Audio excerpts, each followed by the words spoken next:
Où trouver tous les produits 100% Outre-mer? Chez Tropique Marché à Saint-Ouen. Les fruits et légumes et toutes les spécialités salées et sucrées servies avec bonne humeur par une équipe exclusivement ultramarine. Retrouvez l'ambiance et le goût du pays chez Tropique Marché à Saint-Ouen-sur-Seine et sur tropiquemarché.com. Guadeloupe, actualité.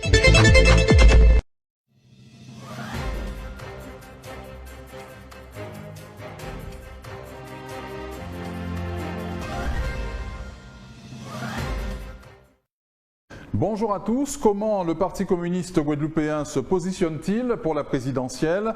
64 ans après la résolution qui a entériné sa création, le PCG est-il encore un parti influent en Guadeloupe?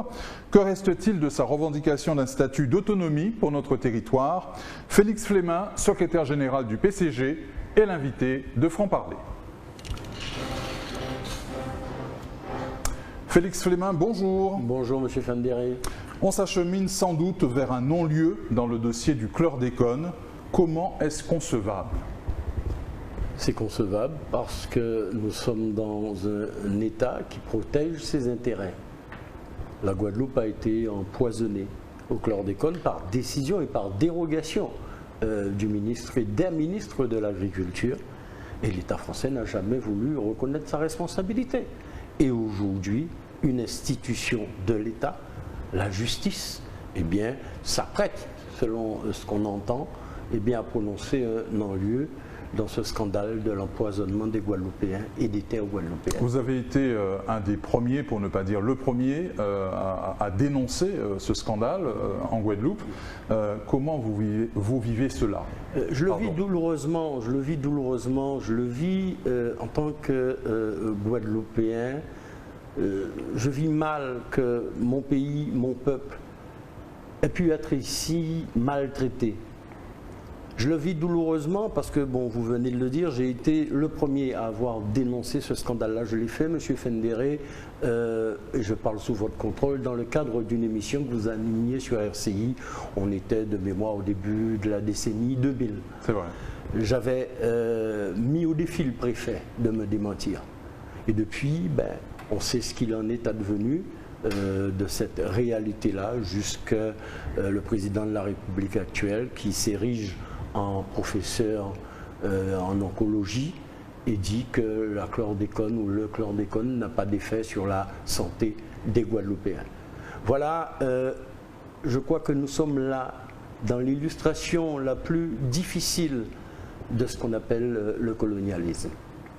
Nous sommes là dans cette réalité où, en France, on protège la santé des Français, mais par dérogation, on empoisonne. C'est une marque de mépris? C'est plus que du mépris. Le mépris, j'ai presque envie de dire, nous y sommes habitués. C'est un délit, c'est un crime commis contre le Guadeloupéen et plus largement, parce qu'il n'y a pas que le Guadeloupéen, il y a nos frères, camarades de la Martinique qui ont été confrontés au même problème. C'est un crime du système colonial et capitaliste. C'est un crime commis pour permettre à certains de s'enrichir. C'est un crime commis parce que nous sommes dans un pays colonisé et que la vie de l'homme colonisé, sa santé, eh bien, ne compte pas. Et par-delà la chlordécone, nous en sommes encore, malheureusement en 2022, dans la même situation. Nous sommes des sous-hommes pour l'État français. Alors vous comprendrez bien, et sans doute que nous allons aborder ces questions-là, vous comprendrez bien que dans une telle situation, les communistes que nous sommes, qui avons toujours été à la pointe du combat pour la défense du peuple guadeloupéen, ne peut que prendre à témoin le peuple guadeloupéen et pour lui dire que nous avons une responsabilité collective de nous défendre, de défendre notre pays, de défendre nos terres et de défendre surtout la postérité de nos enfants qui viendront.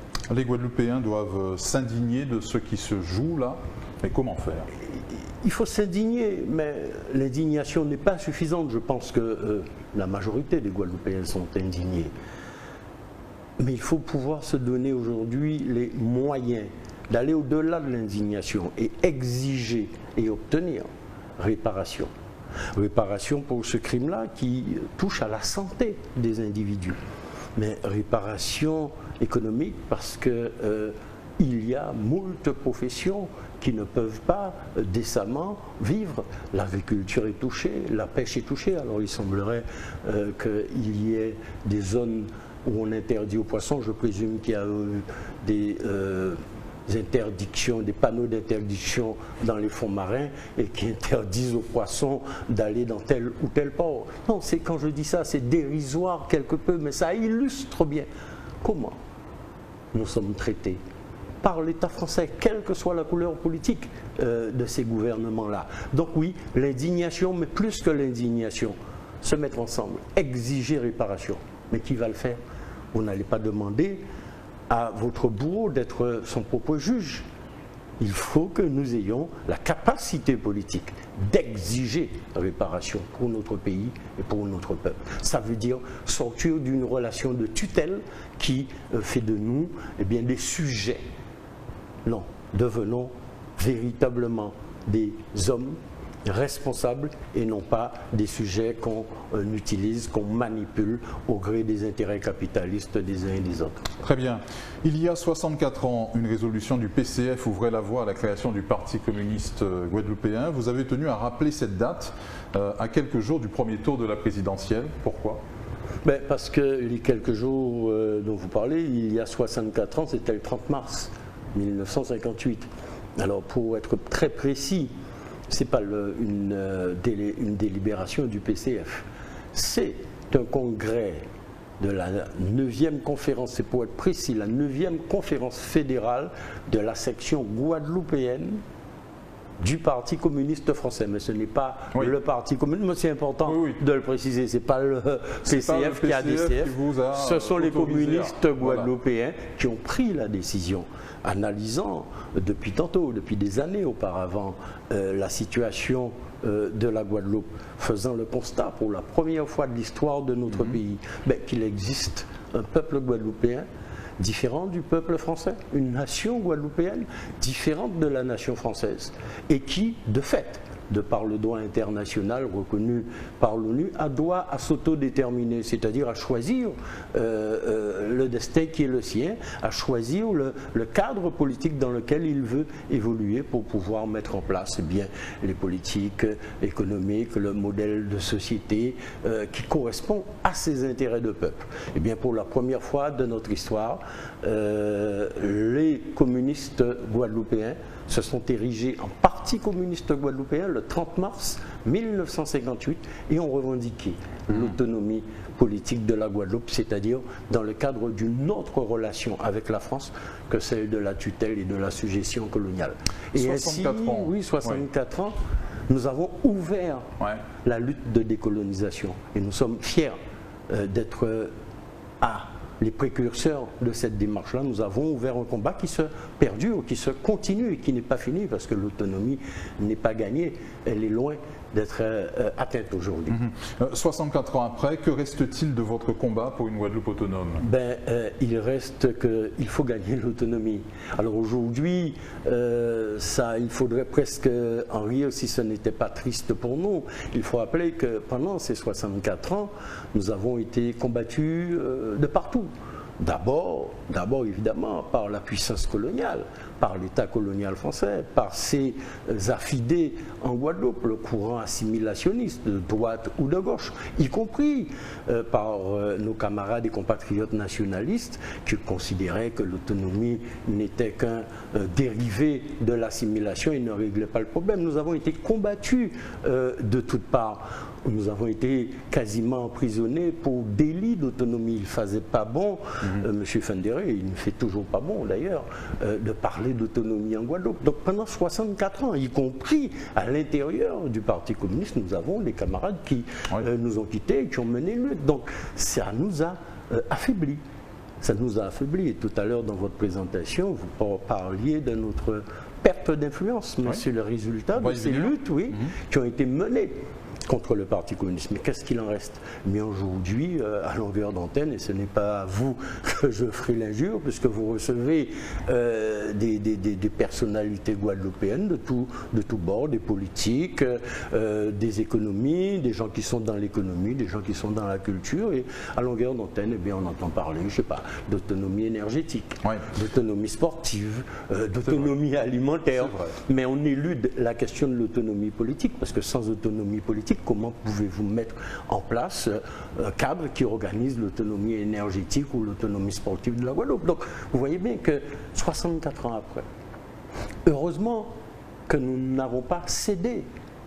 Et nous n'avons rien concédé à l'ambiance générale qui nous sommet de nous taire. Nous n'avons pas craint d'être tournés en dérision. Et la question de l'autonomie s'est imposée dans le débat. C'est presque aujourd'hui le contraire.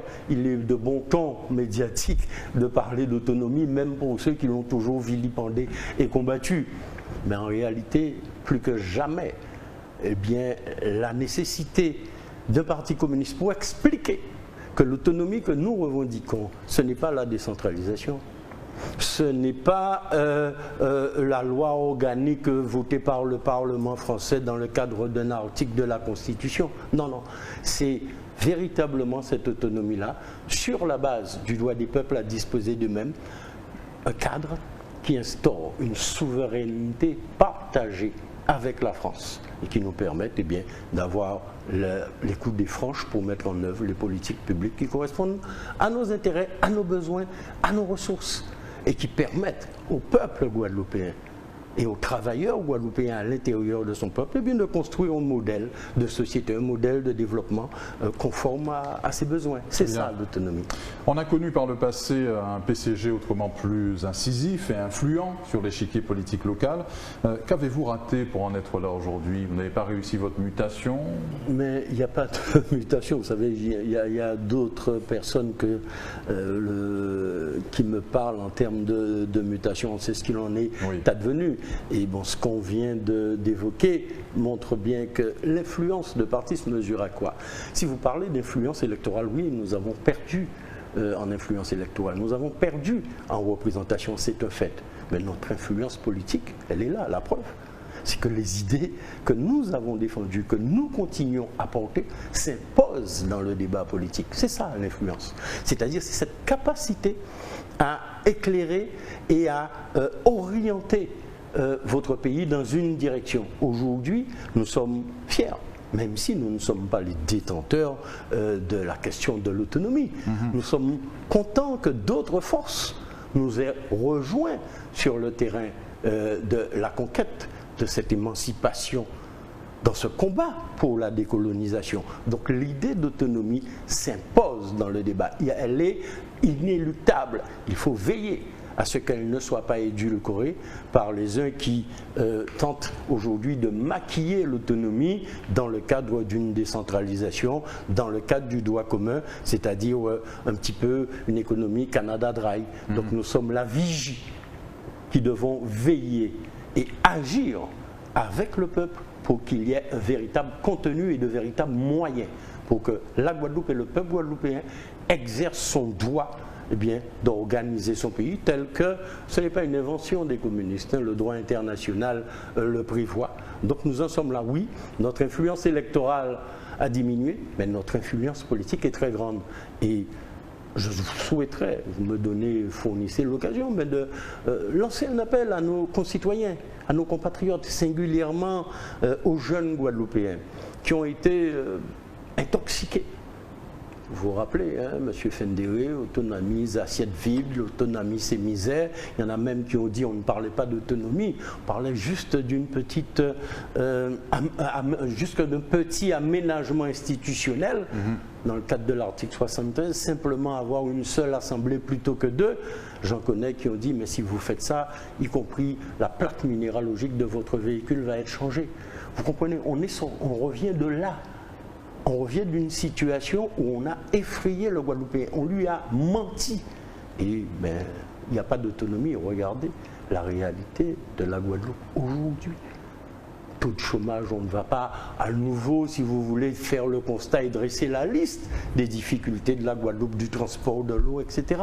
Alors attendez, je ne prétends pas que l'autonomie c'est une baguette magique qui règle le problème. Plus important et fondamental, c'est le contenu de l'autonomie. Quel projet politique, quelle vision de la société, quelle organisation que vous mettez en place dans un cadre qui vous donne des pouvoirs de le faire. Ce cadre-là, c'est l'autonomie et qui ne ferme pas la voie à la totale souveraineté, mais qui, de notre point de vue de communiste, correspond par rapport à la réalité, à l'état de conscience de notre peuple, à son histoire, correspond au mieux à la démarche d'émancipation et de décolonisation de notre peuple. Très bien. Il faut faire de cette question une priorité après la présidentielle.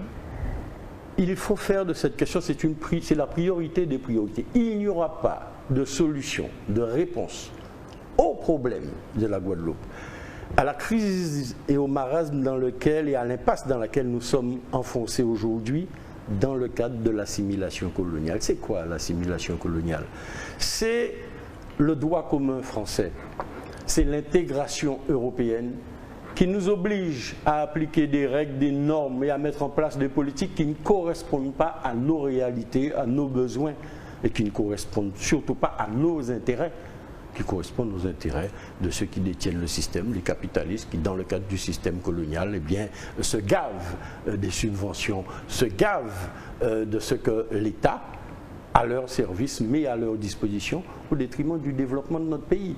Par conséquent, l'autonomie, sans pouvoir de décision, il n'est pas possible de se construire. Monsieur Fendéré, aucun homme, mais aucun pays ne se construit dans la soumission et dans la tutelle. Ça n'existe pas.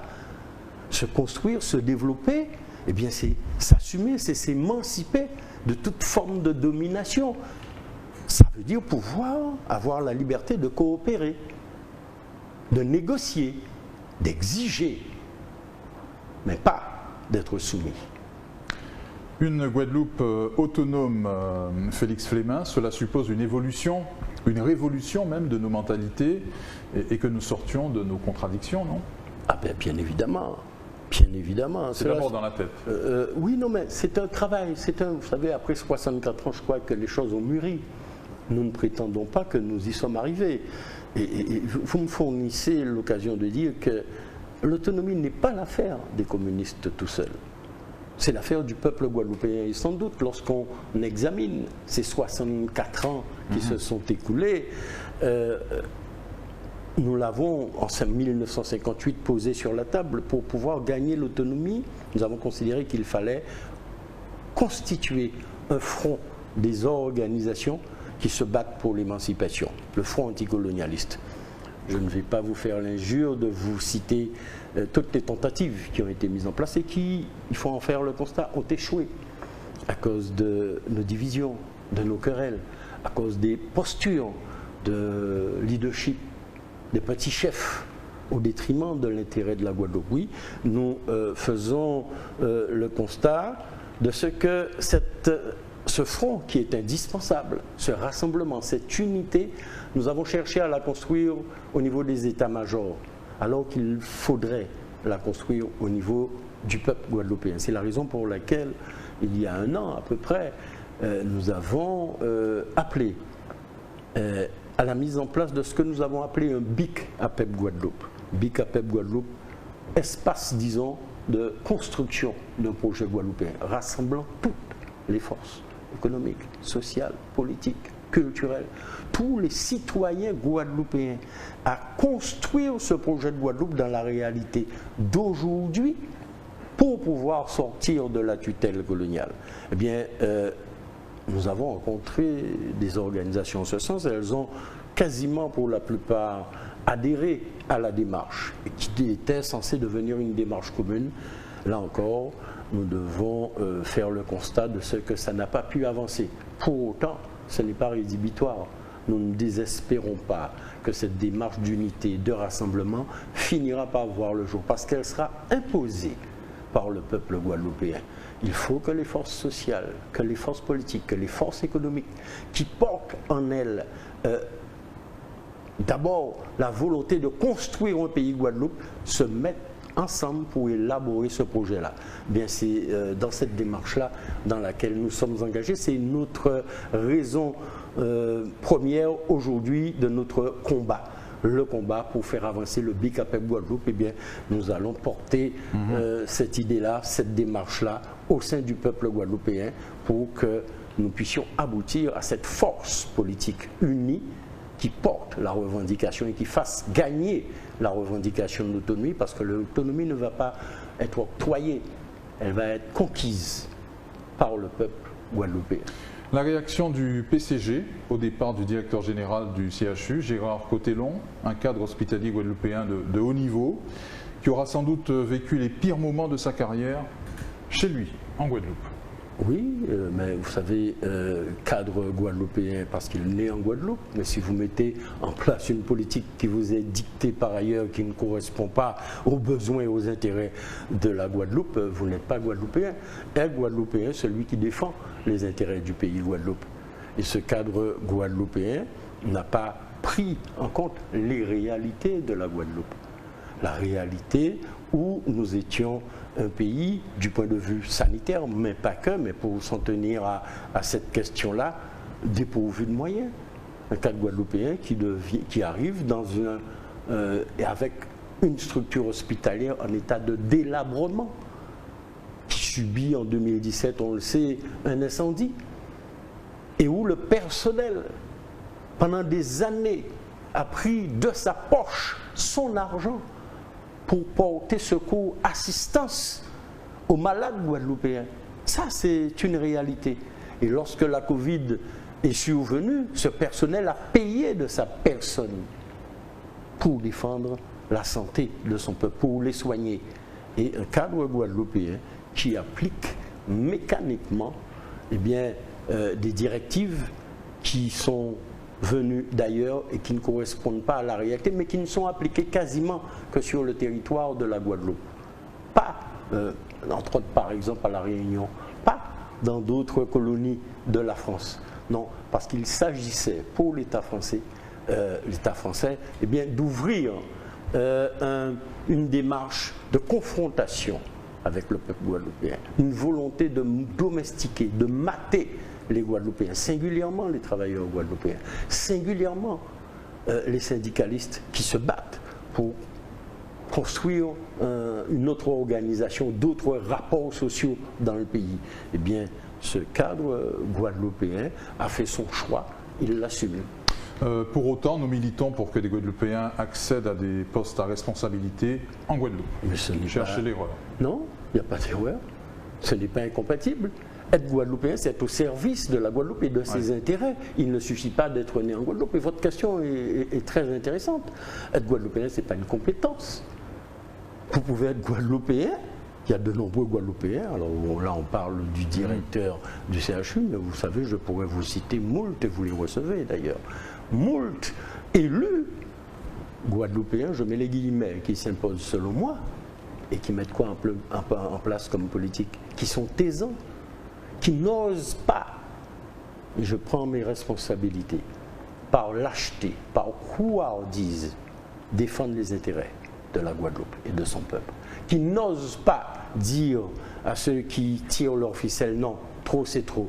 Il y a des gens qui souffrent, il y a des gens qui ne méritent pas d'être suspendus. Ce n'est pas acceptable, ça ne correspond pas à ce que mon peuple pense.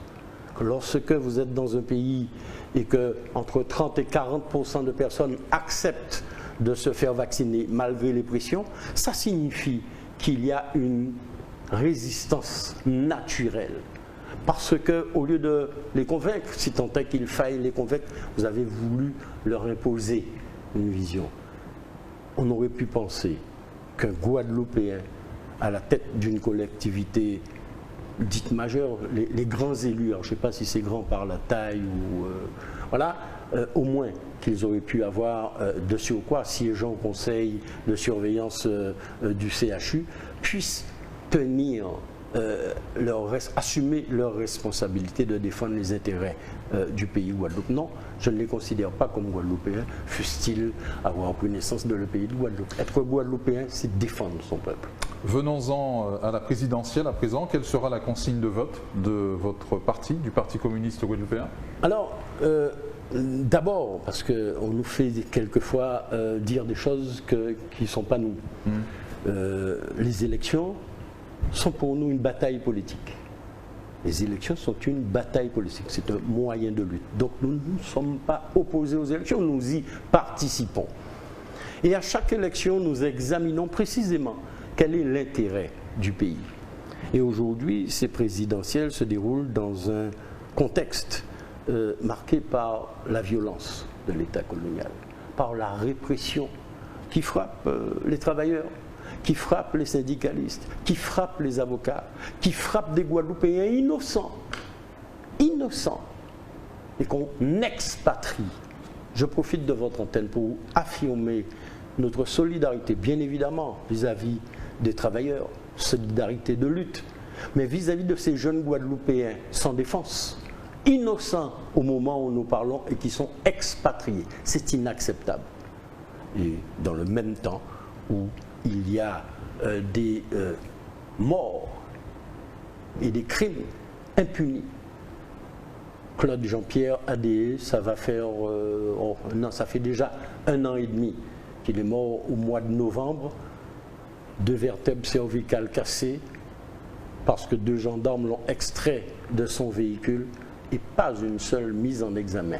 Voilà cette réalité-là, voilà ce contexte qui a généré une riposte, un refus d'une majorité de Guadeloupéens, singulièrement des jeunes Guadeloupéens, et à qui on a envoyé le RAID et le GIGN, parce qu'ils étaient apparemment des terroristes. Dans le même temps où on expatrie des Guadeloupéens innocents, parce que non condamnés, quand on n'est pas condamné, on est présumé innocent. On les expatrie, mais dans le même temps où les Corses se battent et ont obtenu qu'on rapatrie en Corse les prisonniers corses qui étaient dans des prisons ailleurs qu'en Corse. Alors on ne comprend pas. Alors voilà dans ce contexte-là que se déroulent les élections, dans le cadre d'une révolte sociale. Mais nous disons, nous sommes solidaires de cette révolte sociale, mais il faut la porter plus loin. D'où notre proposition pour ces élections-là, de voter. Et nous appelons les électeurs, les citoyens guadeloupéens à aller aux urnes samedi, à aller voter et d'utiliser un bulletin qu'ils vont eux-mêmes écrire en important sur ce bulletin Guadeloupe.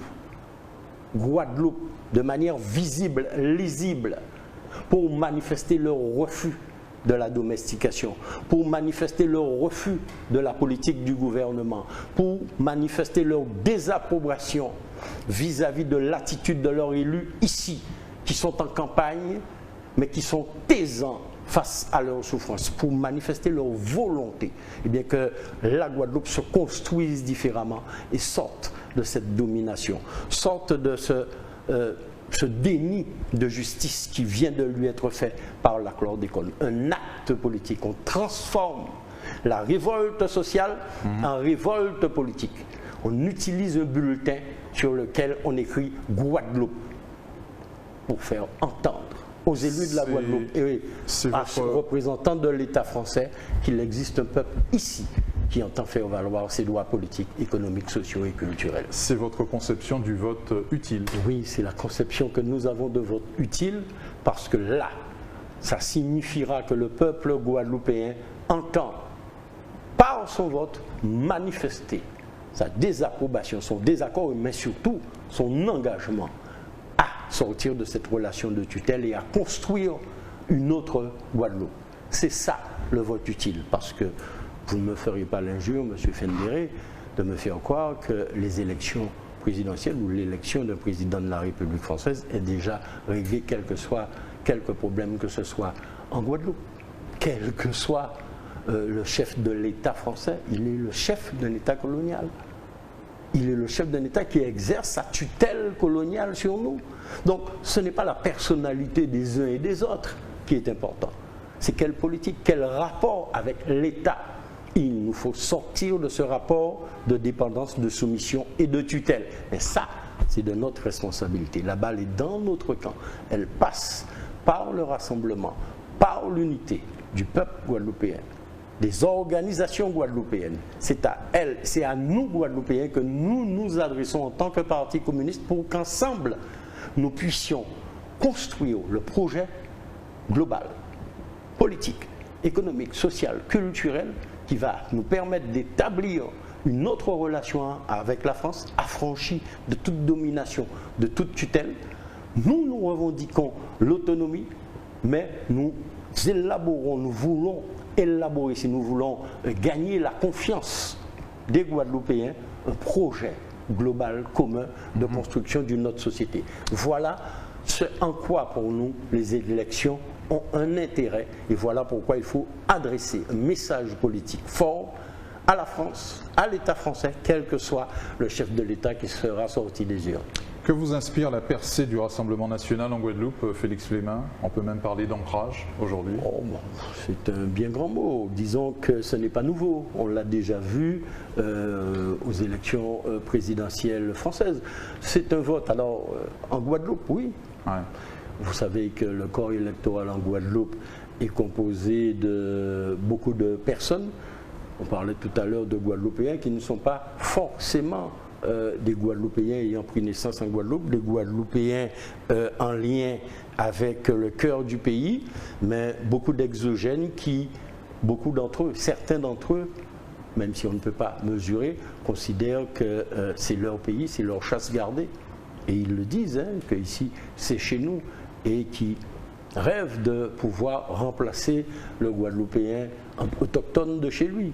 Alors il y a cette part-là, mais il y a une part non négligeable de nos compatriotes. La preuve, le représentant du Front National ici, c'est un Guadeloupéen bon teint. Mais précisément, construire une Guadeloupe dans l'adversité, dans le mensonge, dans la haine de l'autre, alors que nous sommes là, dans un bassin caraïbe, dans un bassin caribéen, où l'ensemble ou la majorité de ceux qui constituent notre peuple a été essaimé d'île en île et qu'aujourd'hui, et pas aujourd'hui, depuis tantôt, on essaye de nous opposer, de nous diviser, comme en Guadeloupe d'ailleurs, au lieu de nous rassembler pour pouvoir d'une seule voix s'adresser aux puissances coloniales, aux puissances capitalistes qui sont responsables du non-développement de nos pays, qui sont responsables des situations économiques et sociales pour exiger d'eux ensemble le droit à réparation. Ça veut dire le droit à obtenir réparation des crimes de l'esclavage et de la colonisation qui ont eu pour conséquence de mettre nos pays, tous nos pays, dans une situation de non-développement. Et plutôt que d'aller dans ce sens-là, on essaye de nous opposer, de nous faire croire que la cause de nos malheurs, ce sont nos frères de la Caraïbe qui viendraient piller nos ressources, nos richesses. Non, nous nous opposons à ça, même si M. Fendéré, en le disant, nous savons parfaitement que nous n'allons pas être entendus majoritairement, mais nous assumons ce que nous sommes. Outremernews.fr, le site de l'actualité Outre-mer, 24 heures sur 24 et 7 jours sur 7. Retrouvez la chaîne Outremer News sur YouTube.